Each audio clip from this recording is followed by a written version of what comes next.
आज हम trigeminal neuralgia के बारे में बात करने वाले हैं।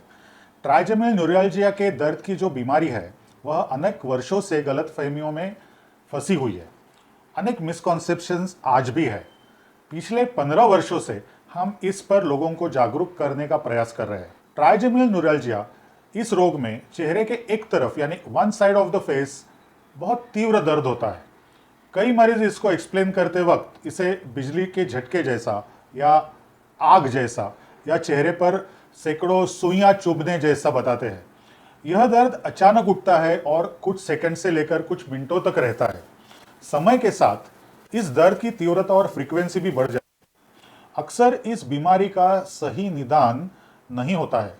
इस बीमारी के अधिकतर मामलों में ट्राइजेमिनल नस या नर्व जो होती है उस नर्व पर रक्तवाहिनी यानी कि जिसे हम ब्लड वेसल बोलते हैं उसका दबाव होता है।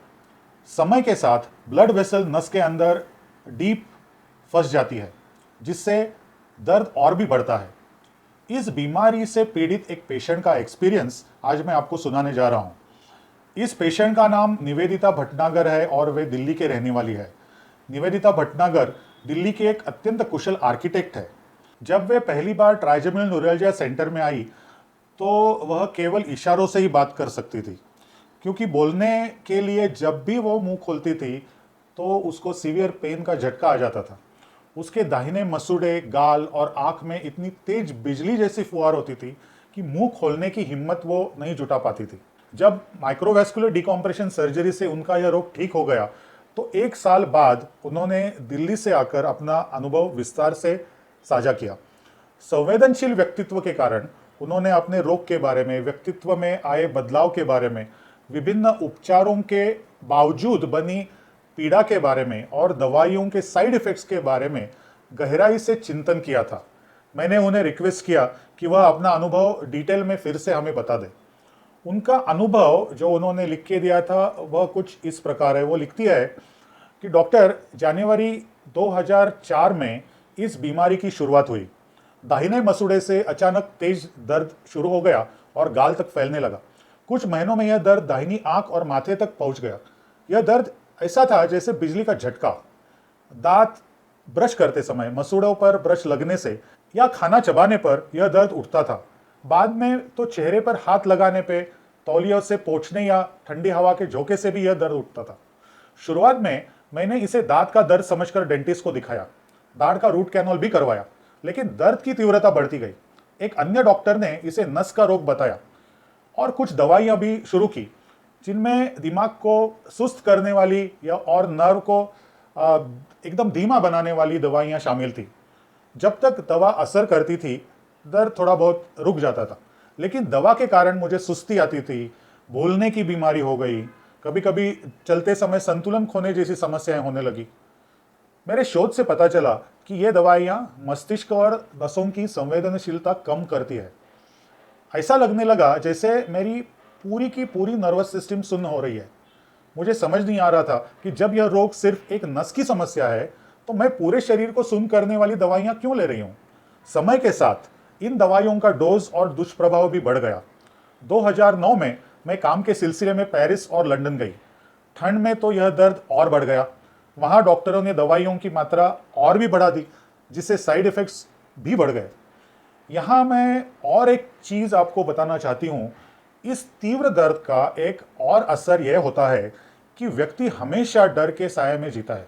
मन के अंदर कहीं अचानक दर्द तो नहीं उठेगा, यह डर हर समय बना रहता है। दर्द धीरे धीरे सामाजिक भागीदारी को कम करता है और पूरा जीवन इस दर्द के इर्द गिर्द घूमने लगता है। फिर मुझे इंफॉर्मेशन मिली कि भारत में ही पुणे में ट्राइजेमिनल न्यूरैल्जिया सेंटर में इस विषय का काम चलता है। एमवीडी सर्जरी ने मेरी बीमारी जड़ से खत्म हो जाए इस विश्वास से मैं वहां गई और इस सर्जरी से मेरी बीमारी पूरी खत्म हो गई। सबसे बड़ी राहत यह थी कि मैंने दर्द निवारक दवाइयां लेना भी बंद कर दिया और उस डर से भी मुझे छुटकारा मिल गया, जो डर मुझे सताता था कि कहीं मुझे फिर से अटैक ना आ जाए। ये जो निवेदिता मैडम ने अपना एक्सपीरियंस बताया है वो बहुत गहरा है। ट्राइजेमिनल न्यूरैल्जिया इस रोग में चेहरे के एक तरफ असहनीय दर्द होता है, जैसे मैंने पहले बोला।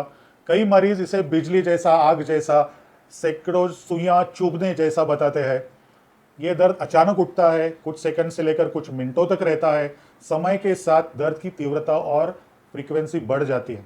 जब यह तीव्र दर्द आता है तो पेशेंट अचानक ऐसा चेहरा पकड़ के बहुत समय बैठता है।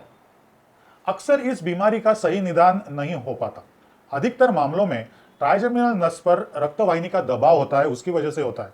समय के साथ रक्तवाहिनी की लंबाई और गहराई बढ़ जाती है, जैसे मैंने पहले भी बोला था।